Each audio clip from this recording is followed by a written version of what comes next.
Good morning, everyone, and happy Friday. Survived another week. So, heading into the weekend, I hope it's been a great week for you all.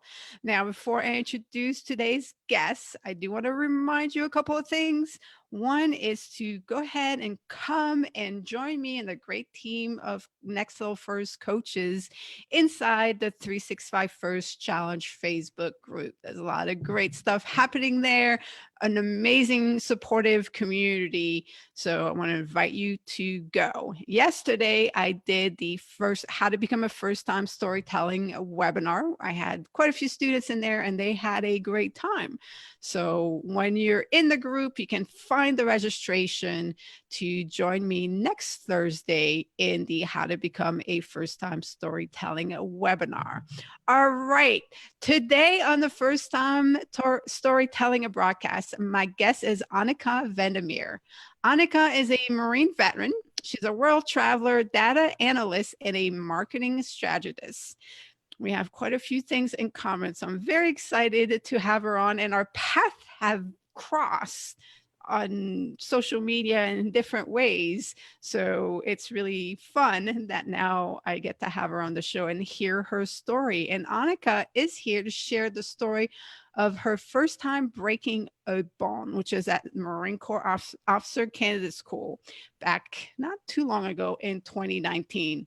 And as she was trying to go from being enlisted to an officer, a path that I went through, again, her and I have quite a few things in common.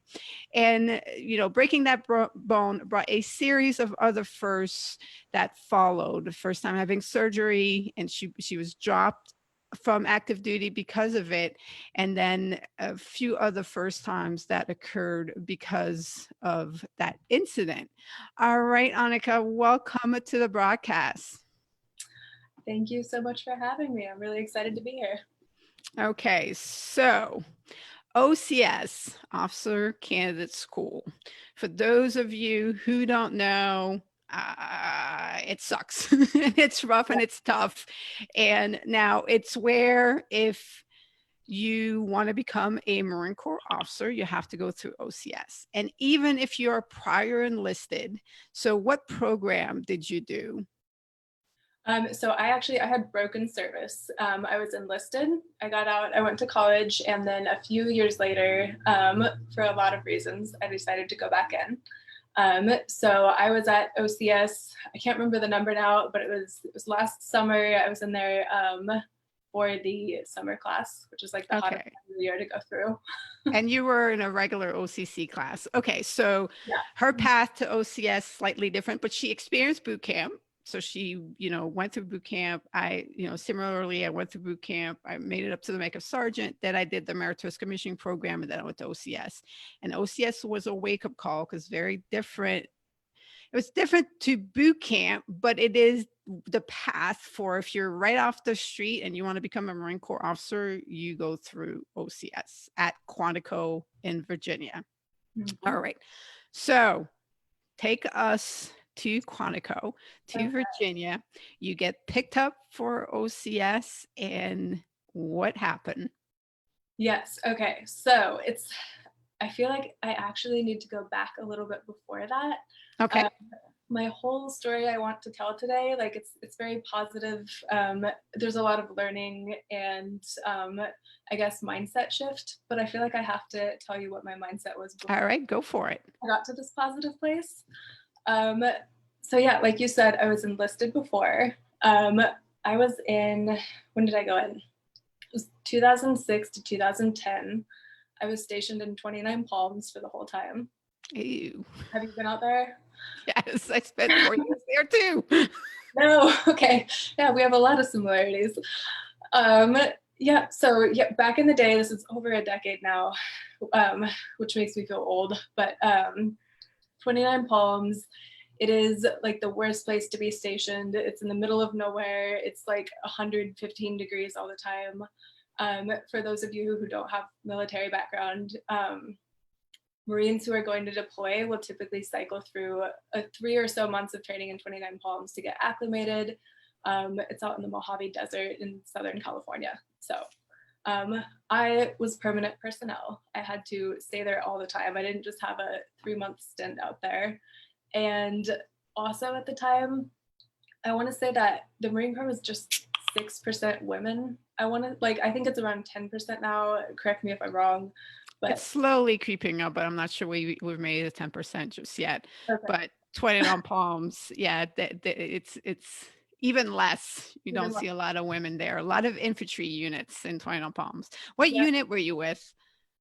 So I was attached, or I was a Marine Wing Support Squadron 374. Okay. Yep.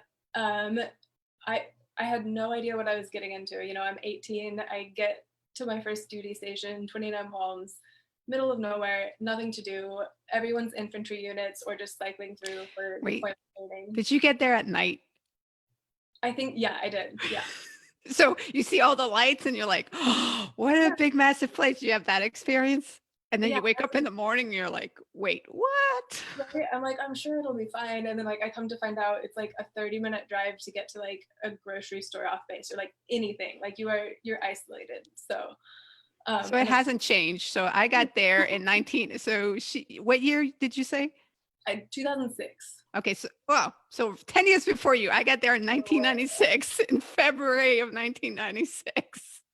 Yeah, Oh, 10 years later, clearly hasn't changed. All right, carry on. okay. Wow, that's hilarious. 10 years before me. I also am blown away. You don't look old enough to have gotten there 10 years before me. Oh, thank you.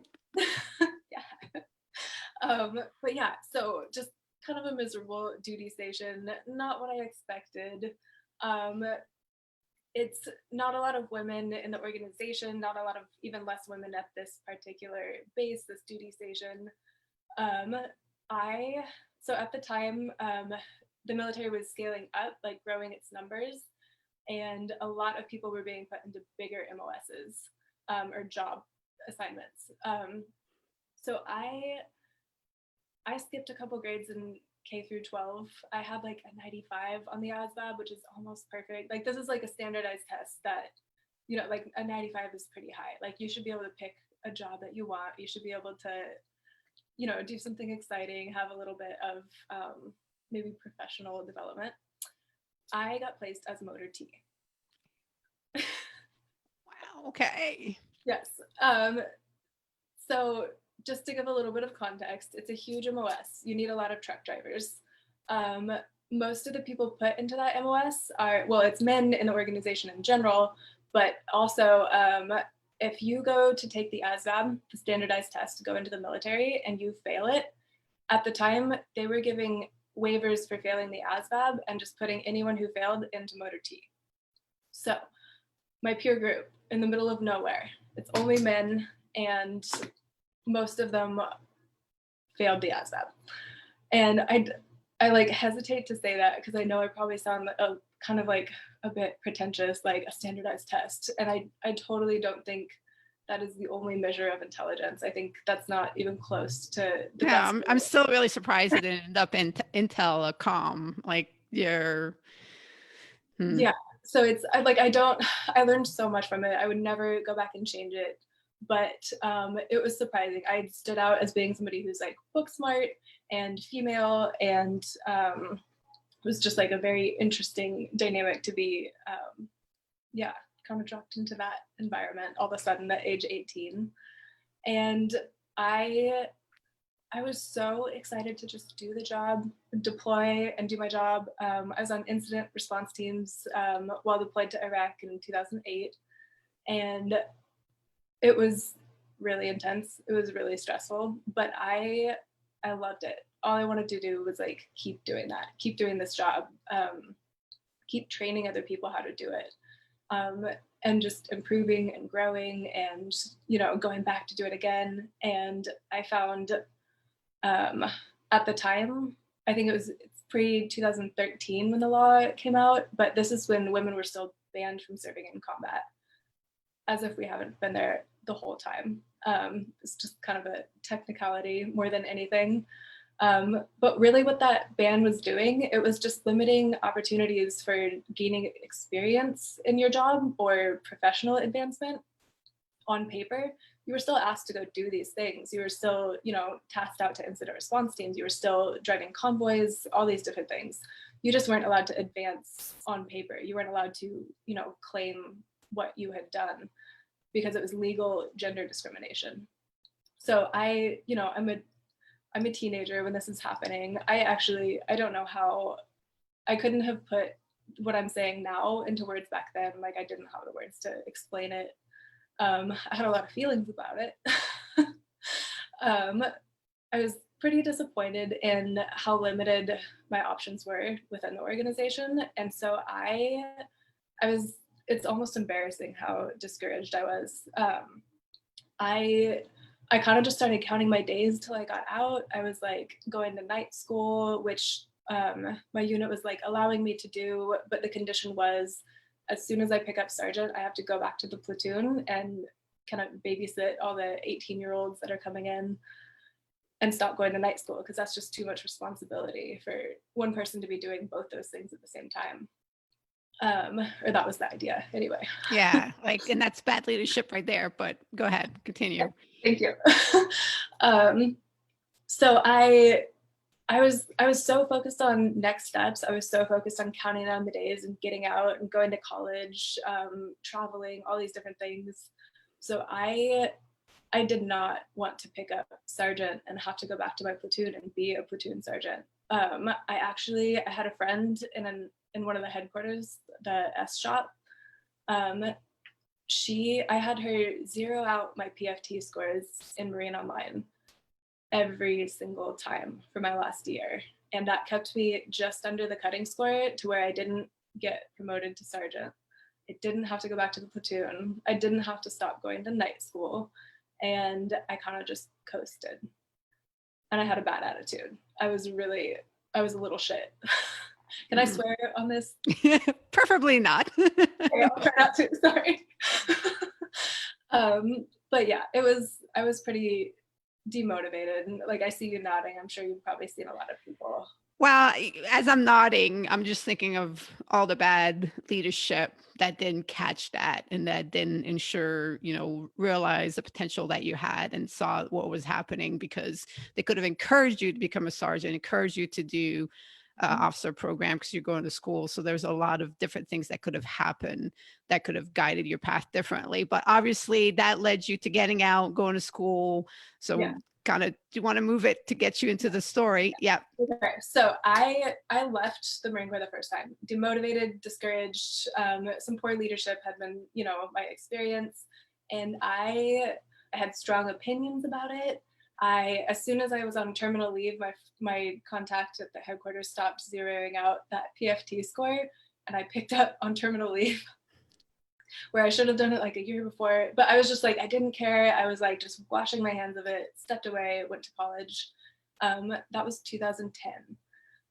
About 3 years later, the women in combat ban lifted right as I was finishing my degree. And I think I was living internationally at the time. I almost went right back to OCS, like right then, 2013. I was like, maybe opportunities won't be so limited. Maybe every time I try to attach and like go deploy or like go get assigned to different things that all my peers are getting to do, maybe I won't get the denial letter that says we don't take women. So I was like, I almost did it in 2013, but I was actually pretty happy at the time, like working in marketing, working in travel and tourism, with some startups and different small business internationally. So I stuck with where I was at. Like, the timing wasn't right. It always stayed in the back of my mind. And then over the course of the next few years, a lot of different things started happening in media, just different movements like Me Too, and the Marines United group got put on blast, got exposed, infiltrated. The actionable change group that came out of that, which is how I originally, crossed paths with you in that group on Facebook years ago now. I think that, and just seeing the different attitudes and seeing the spotlight shown on some of the, gender inequalities and discrimination that was going on in the Marine Corps as an organization, that happened. And I was like, oh, like, this is the right time. Like, Yeah. You felt like things were really changing, like there was a shift taking place. yes.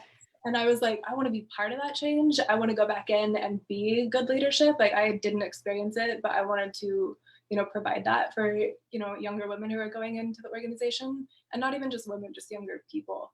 Because I think those attitudes are damaging to an organization as a whole, not just to women. Like, I think it affects Yeah. readiness and everything, for the entire organization when there's attitudes, that are just not productive. So you connected with a prior service recruiter and said, okay, I want to come back in and I want to go to OCS. Exactly. And I got a seat in it the first time. I think 2018. I had like a small foot injury that kind of like flared up, and I was like, oh, I'm experiencing like a lot of swelling and inflammation as I'm like getting ready to go. And when it came time, I was too injured to make it. I had to pass it up. Got a seat for the next one. I actually went, and I got flagged in the first 4 days because the injury was like flared up again. So they're like, we're not even going to give you a shot. Just go home and heal. The third time I get there, like, I'm doing a little bit better. I've got the foot injury under control. I start going through training. I think I was probably on week 3. I don't really remember the exact moment where I broke a bone in my foot. It was on the O course, probably jumping off something high from the ground, I'm sure. And then I just kept running on it, because that's what you do. That is what you do. You just keep going. It threw off my gait. My knee, my right foot was the injury, but my knee started to be affected. It swelled up as big as like a basketball. I had to go in and get fluid drained from it, like just syringes going in. It was so gross. I didn't understand that like the small pain in my foot had thrown off my gait at the time. So I was just like, I'm starting to see that I'm probably gonna get dropped and sent home. My third time I've gotten a seat in it, I'm devastated, and I keep running on it. I keep going, just ice and elevate and keep going. And then I did get dropped. They're just like, your knee is actually too inflamed. Like, we need to send you home for that. It's just not, it's not the right time. You need to heal before you can come back. So I was so disappointed in myself and in my body for like failing me. Because at this point you're in your 30s. You're 31, you said? Yep, I'm 31. What is the cutoff? I think it's like 35, maybe. I can't say that I know that, but it's like OCS is grueling. I think one of the biggest there's a couple of differences between OCS and boot camp, but OCS is a lot more physically demanding. And then at boot camp, they're trying to keep you in. Like, if you get injured, they'll keep you right there at Parris Island or wherever, or if you're on the West Coast at San Diego, they'll keep you there to heal, to get better, and to get you back in training. At OCS, they're like, no, they're there to get rid of you. Like, they do want the top of the top to make it, and if you're injured, they're trying to get rid of you. So it's even though they see that you really want it, it's just they can't keep you. They're not going to carry you on their numbers, and they're going to let you go. And so that's one of the biggest difference. Like, the numbers just go down. I remember my first time where the entire company was together. You're squished into the bleachers, and a few weeks later you could lay down because that's how many people are gone. So it's either because of injuries, because of integrity violations, or they dropped on requests. It just shrinks down, and there's very few that do march across the parade deck and graduate. And for a lot of them, they're there to earn the title Marine and the honor of being a leader of Marine as an officer. And so there's a lot of pressure there to make that happen. Yes, definitely. And it's still the same way today. I think I was a month in when I got dropped. I spent about a week needing a bunch of medical treatment, and then it was pretty clear it was time for me to go. So by week 4, a month in, it was just like you said, it went from being crowded in the small space to just, you could put your arms out. You're not squished in the squad bay or in bleachers or wherever you're at. It's people just drop. Yeah. Like, fast. Yeah. So yeah, it So was, you're seeing that this is coming to an end again, and I can only imagine just how crushing that must be. That it, must have been. yeah, in that moment, it was so disappointing. And then I actually, a lot of times you come home and you recover, you go back, you try again. People try multiple times to go through OCS. That's common, which I didn't realize before I got there the first time and got dropped. And they're like, this happens all the time. Like, just come back. Like, come back. Everyone. Yeah. Yeah. I had one girl in my platoon. It was either a third or fourth time that she was there, and Okay. she finally graduated. Yeah, I want to say at least half of the platoon was either prior enlisted or had been dropped previously and came back to try again. So um, it was crazy to see that. And when I left with the mindset that I will be back. I will come back and try again. And I get home, start getting x-rays. And turns out like the small pain in my foot that I've been running on, it was a broken bone in the ball joint of my foot. So affects like the range or the mobility in my big toe, which when you think about, like, I'm just like, oh, it's just like a toe, it's just a foot, like it's, but that not having mobility in that joint, like you can't even walk fast, like you can't take a big step, you can't jump or push off of it. So it's once I had an x-ray, and then once I started seeing a specialist for it, the first time she laid eyes on me, she's like, you need surgery. Yeah. And I hadn't heard that yet before. I had it in my mind, like, ice, elevate, I'll be back to it in a month. And she was like, no, like you have a broken bone. We need to go in and clean out bone fragments out of your joint. We need to like clean all that up. And then you are going to not be running or doing anything like this for like a year or two. And that was like worse than getting dropped, because it was like, I'm 30. Now your dreams are getting shattered. Yeah, so I'm 32. I'm probably going to be too old for the age waiver, and then also at this point, like if I'm on my third try and I've got a broken bone and a 2-year recovery journey ahead of me, like it's time to set that path like to the side and start working on moving past it in my head and then getting excited for something else. So that was January this year that I had the Mm. and had to really start coming to terms with all of these things that I knew but I didn't want to know. But yeah. So it's interesting because your first go in the Marine Corps was not it was not exactly a positive one overall.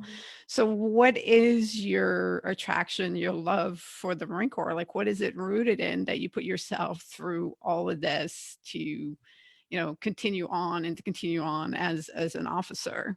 Yeah. Oh, no, that's a great question. I think originally as a teenager, as a kid, I was like, oh, I want a challenge. I want to do something badass. I'm just like, an adrenaline junkie kid. And wanted to be, part of an organization where I'm surrounded by other people who are kind of in that similar mindset, and we get to do, just crazy stuff together. And I'm so competitive, like physically and like mentally and all of it. So I got to boot camp and I was stoked. I enjoyed it. I had so much fun. I'm just like, we get to like yell all day and run around and like do physically active stuff. Like I'm in heaven. I love this. Oh, see, I hated boot camp. I hated boot camp and I hated OCS because, well, I thought boot camp was so cliquey compared to what I expected and the level of like professionalism that I expected. I did not encounter that, but I think that's very, that depends on who your drill instructors are and the Yeah. environment they still create. Yeah. And then at OCS, it was just, I was a sergeant in the Marine Corps and I'm going to OCS and I'm playing all the games all over again. I just didn't have time for that. And then I started dealing with injuries and they started wanting to get rid of me. And I was like, no, you are not getting rid of me, people. And by they, I don't mean like my SAR instructors were very supportive, but I had put a target on my back with the commanding officer and the colonel wanted me gone. So that got very interesting. because you don't want to be at OCS with a target on your back from the commanding officer. He did everything that he could to get rid of me. So that was not a good experience, but neither of them were good experiences. I would not relive either one for sure. So that's great that for you, it was a great experience. Totally. And And it's, yeah, yeah, not to say I didn't have a target on my back. I, to the last day, through basic training, they were on me. They had issues with attitude, my arrogance, like all these, and I can't swear. I was such, like, as a teenager, I was just obnoxious. So yeah, like, I was such a little obnoxious teenager. So they were good to, keep on me and have a target. But for whatever reason, I just immediately, the environment, the Marine Corps culture, it just clicked. I was like, yeah, this is it. This is somewhere I want to be. Moving through like the rest of, enlisted training and then getting to the fleet, that feeling started to fade as I recognized there was like a very clear us and them between men and women, and being such a being so outnumbered,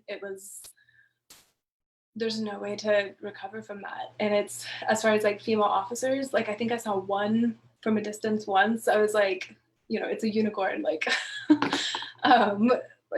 women in general, women in leadership, like I just didn't see it. And I think with time and with maturity, I realized my experience was horrible, but not everybody's has to be. Not everybody has to see their potential overlooked. And I could be that person that, is doing a better job of that.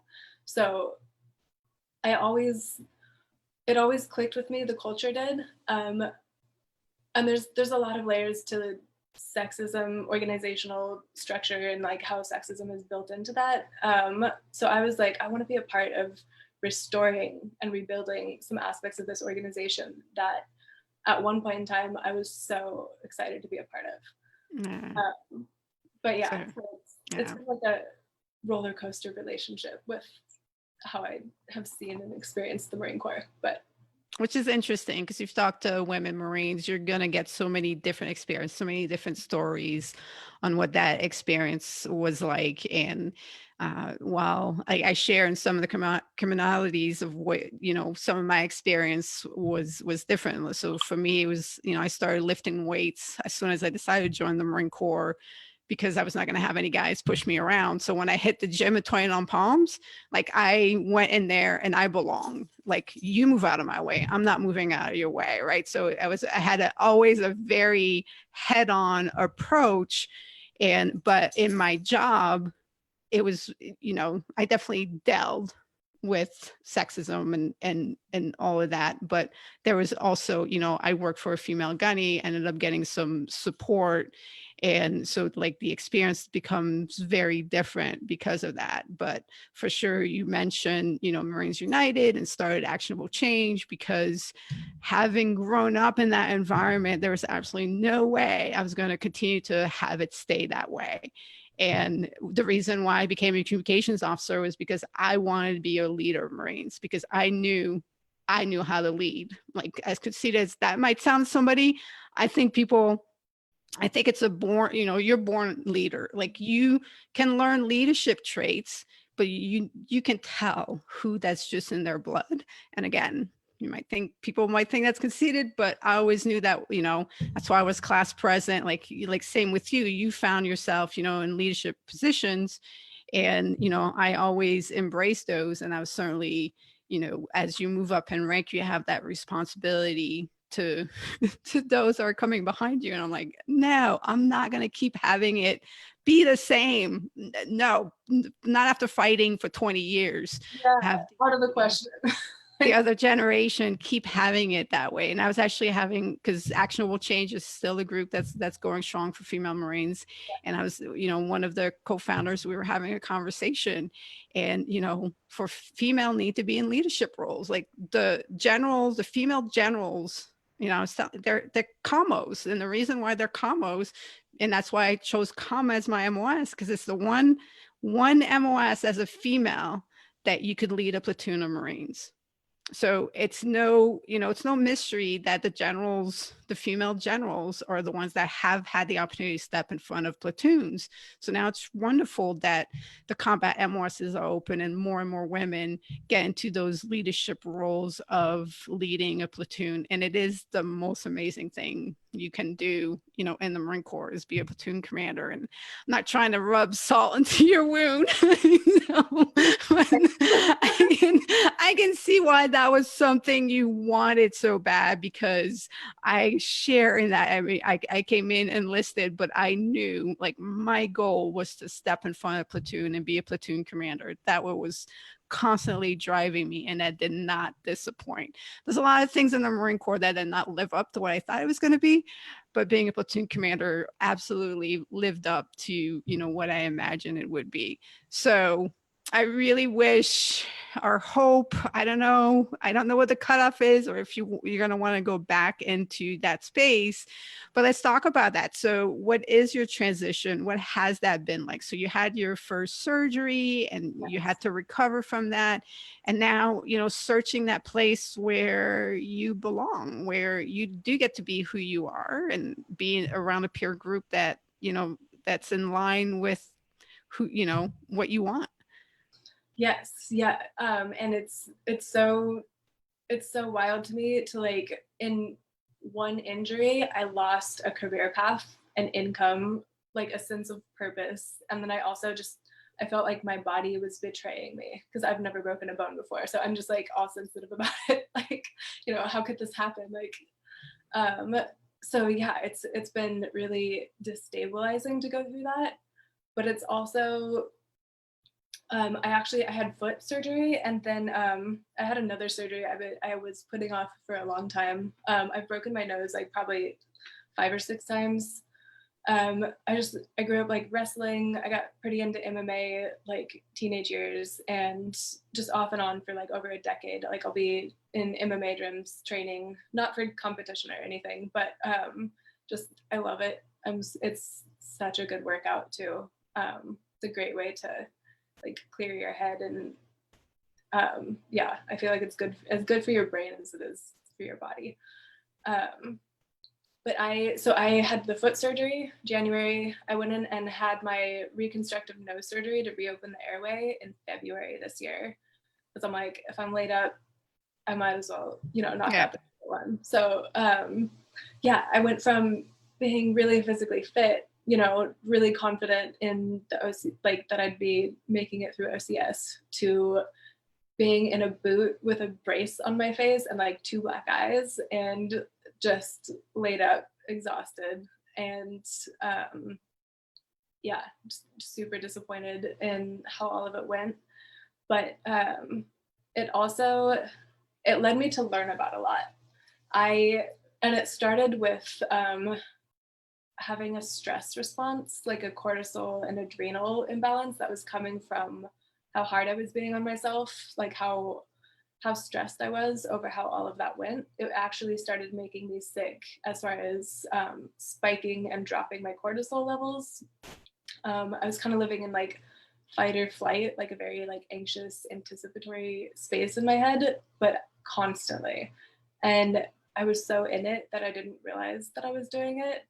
Like it got to the point where I burned out my adrenals and just had to take like a hard break from like looking at glowing screens all day, like, you know, doing all of these different things, like preparing and getting ready to go back and getting ready to go back.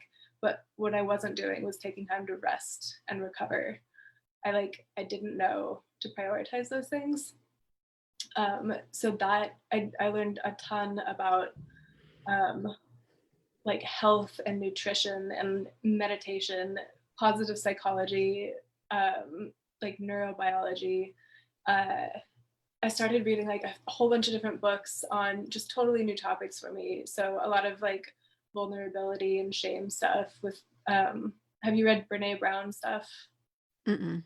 No? I know of Brené Brown, but no, I haven't read. Okay. Yeah. Oh, I think you would like her. I think she started her podcast recently, and on her first episode, she talks about first effing times. FFTs, I think. So kind of a similar concept to what you're doing, like storytelling and first times. And yeah, basically, so yeah, like diving into learning a bit about positive psychology and rest and recovery, and um, just valuing things differently, is it kind of just opened my mind to um, a lot of stuff, feeling like I wouldn't ever be able-bodied again, and then questioning what that might feel like for somebody who's never been able-bodied, and just learning to be grateful for all of the experiences I did have in the Marine Corps, knowing that I won't be going back, I won't be able to go back to active duty, but that doesn't mean I'm gonna be in a boot forever. Like, I'm gonna recover. Yeah, you'll recover. And Yeah. yeah, Like, I think you're still, you're still so fresh and in it, but it's great that you are turning to such positive content to read. And because you're still doing that shift of finding what yeah. is next for you Hmm. as you're growing through this. And I think, it is the experience of growing. So I graduated OCS with a pelvic stress fracture. So for me, it was like the last week when I got the pelvic stress fracture, although the CO tried to drop me for abnormal pap smear. So that's how Oh, bad he wanted to get rid of me. So when the pelvic stress fracture came, he saw that as prime time. Like, but I had done all the requirements to graduate, but he's like, well, you're not going to march across the parade deck. And I'm like, oh no, I am marching across that parade deck. But it delayed me being able to, pick up with TBS. And I tried to pick up with the basic school in my class, and no, yeah, pelvic stress fracture. And the doctor told me, he's like, yeah, 30% chance of this healing. People get medically retired because of this. Like, your career is done. And when you hear that, and you have to say, no, that's not a truth that I'd accept. yeah. But you see, I saw, and then 3 months later I tried to pick up with another company, and the doctor hadn't cleared me, and they caught me, and they're like, what are you doing? And so it took 6 months for this pelvic stress fracture to heal. So everybody was gone. Like, everybody from my OCS class was moving on. And I was still at TBS, and I hadn't even started. So when I got to start 3 months in, I injured my ankle, like a really bad injury. And I was just like, I can't, like, you're just, you're like, why is this? You're right. Like, why, body, are you doing this to me? Like, why am I going through this? And I was so scared of getting dropped. And I fought so hard to be able to stay on. And, and I kept, so I was eating Motrin like it was candy. I was popping Motrin like it's candy. And that's just what you do. You do what you have to get through it. And I just, made my ankle so bad. And it just it just continues on. It just keeps stacking because you don't have the time to heal.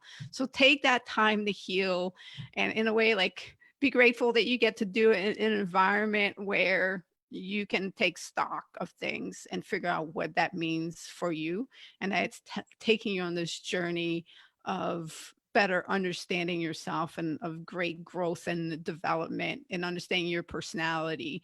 And that, that I went through a lot more, like a lot more difficulties before I got to that point. Like, it was a really bad breaking point because, being stubborn, being strong willed, being persistent, like, some of it is positive, some of it is just negative, because you're going to beat yourself into the ground Yeah. instead of realizing I'm just doing things wrong.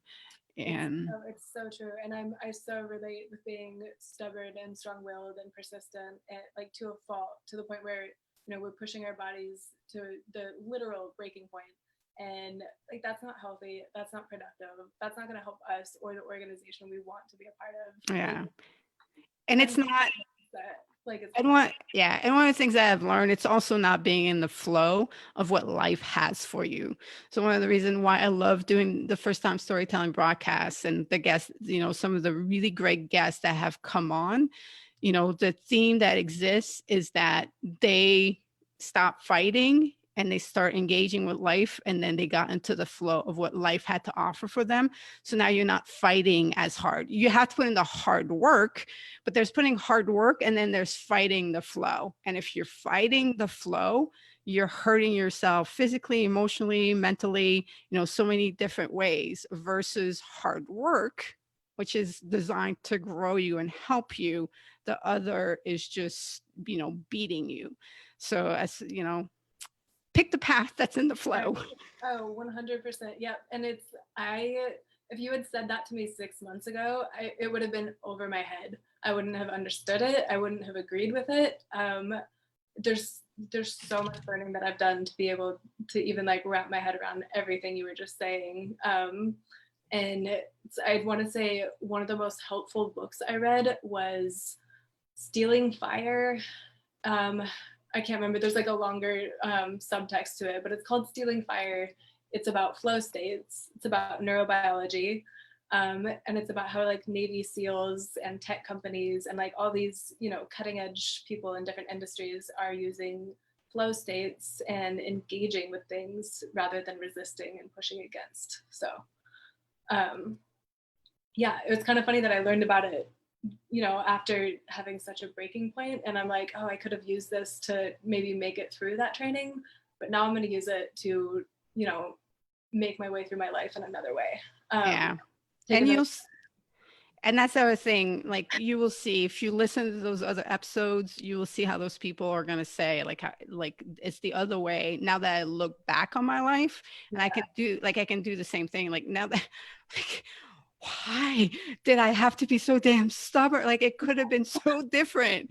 And to me, it was, when I got into, step into my faith, it was like, I can see the points where God was talking, he gave me, the forks were so clear, but I kept going the hard way. And I put myself in God's shoes, and looking down at me like, oh my God, like, and why? Well, okay, fine. You want me to turn up the heat? You want to make it even more difficult for you?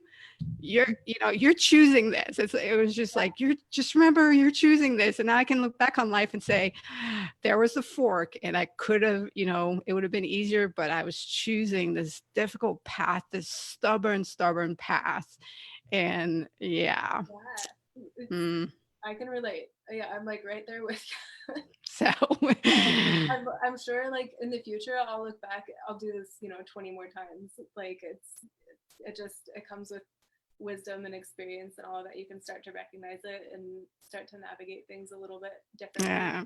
better. But, And well, that's why they say, get a mentor, get the wisdom of others. So, I mean, that's one of the reasons why I do this 365 First Challenge, and everything that I do is I want to help people break those loops, because if the younger me could have broken her loop so much faster, I know that the me that I am today would be at a much higher level, right? And it's just like, that's how you elevate humanity, is that we can't keep repeating the loops, because then it just continues to keep being the same, and we're not evolving. It's like we need to evolve, which means those who have the knowledge need to speak out, and then people need to be open to hear that. And it's funny because I have 4 interns, and they're all teenagers, but I had one of them say, he's like, yeah, as a teenager you think you know everything. He's like, I'm starting to realize I don't. And I'm like, that's going to help you out a lot. Like you will do so much more, because right now at 17, you're realizing I don't have all the answers. Like I need to be taught, I need to learn. And, and if if I connect myself to the right people, I will learn so much faster and then do so much more. So, yeah, that's so valuable, and that's so incredible that a 17-year-old realizes that. 'Cause I don't think I was much older. Like I'm not even gonna say how old by the time I started to feel like that. So yeah. Ditto. I was probably in my 30s.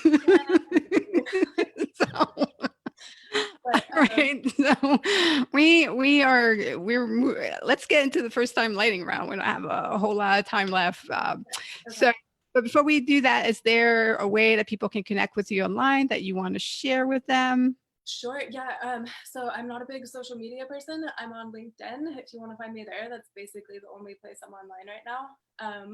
That might start to shift. I know this whole story was about a devastating loss and broken bone, but all of it did lead me to my master's program. I will be finishing up a degree from Penn State in entrepreneurship and corporate innovation. So that's going to be a new space for me, a new role. That's something I'm just learning everything I can, working in digital marketing again, and just finding myself a bit more active on LinkedIn, and in some other professional spaces online. So yeah. All right. And if you're looking for her on LinkedIn, Onycha Vandermeer, it's like she has one of those unique names. Not a whole lot of competition and be able to find you. All right. So we're going to play the first time lightning round. The way it works is I'm going to give Onycha 10 different first time options. If it's something she's done before, she's going to say up. So if she was on the app, she would swipe up. If it's something she's never done, not interested, then it's left. And if something she's never done, would like to do, then it's right. Are you ready? Okay, wait, hold on. Let me get this down. Right, I want to do it. Up, I've done it. Left, You don't want to do it. I don't want to do it ever. Okay, gotcha. Okay. Ride in a Ferris wheel. I've done it. Up, Done it. Ever been bit by an animal? up. What was your first time getting bit by an animal? I think by a snake, but I've been bit by a Really? snake also. Yeah. Like a It's- poisonous snake? No, I grew up in Oregon, so I would just go catch stuff when I was a kid. My mom would be so mad I'd bring snakes home. But I got bit by a snake. First time I ever got bit. Yeah. Oh, wow. Okay. Buy pottery. Left. Left. Not interested in buying any pottery. Really? I don't know. No. I have a feeling we're even more alike than I will say open up your world to crafts and arts and Okay. you're probably all sports and like activities and the outdoors and all of that. And Yeah. probably like me, like sports, arts, music, feminine stuff, we're kind of like, not so much.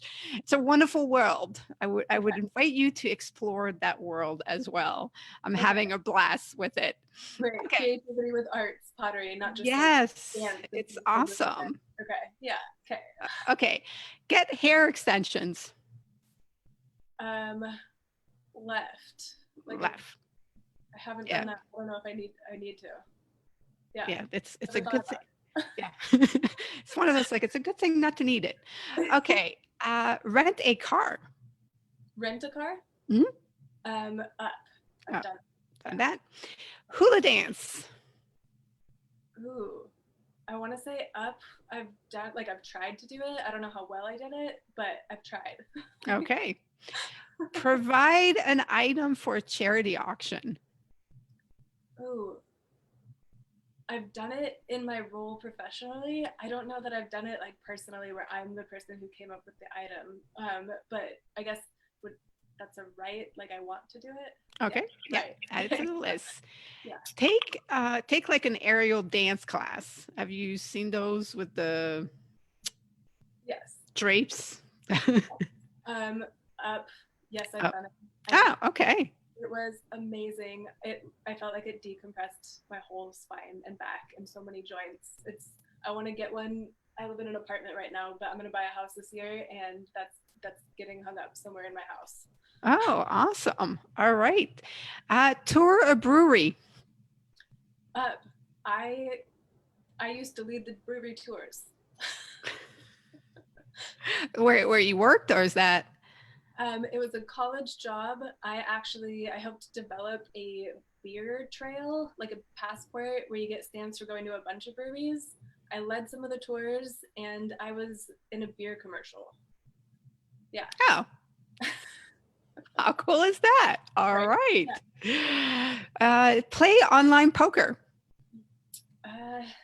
Left. I don't know if that's my thing. All right. So that's a left on that one. Yeah. Okay. Final question is how have you been making the best out of the current situation with the pandemic? It's a hard one. It's a lot. I'm doing a lot. I'm like just trying to have balance. I have like a checklist of stuff I need to do, like reminding myself to eat healthy, go jog on the trampoline, my physical therapy things.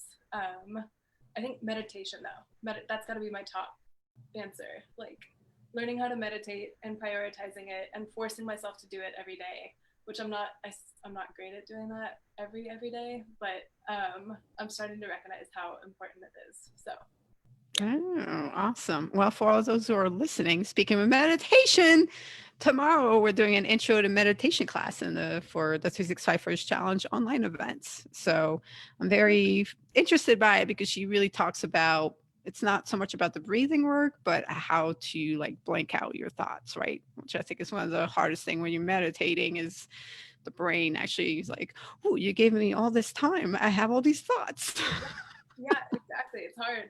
I'm not very good at it yet, but I try. So Oh, well, awesome. Well, thank you for coming on and sharing your story. And I definitely wish you all the best. I think you're on the right path. It's a tough pill to swallow, but it's accepting it and then moving forward. And it sounds like you're doing well moving forward. And yeah, God knows that becoming an entrepreneur and going to the world of entrepreneurship, plenty of challenges to be yeah, found there. So yeah, for sure. if that's what you're seeking, you're going into the right field. Yes. I've worked at almost entirely startups my civilian career. I love it. I'm all about it. It's definitely challenging. You know this with your new venture. And yeah, thank you for having me on. I love everything you're doing. I believe in it. I really think first times are something we should all spend a little more time on and prioritize. So Thank you. All right. And have a fabulous weekend. thank you. Yes, you too.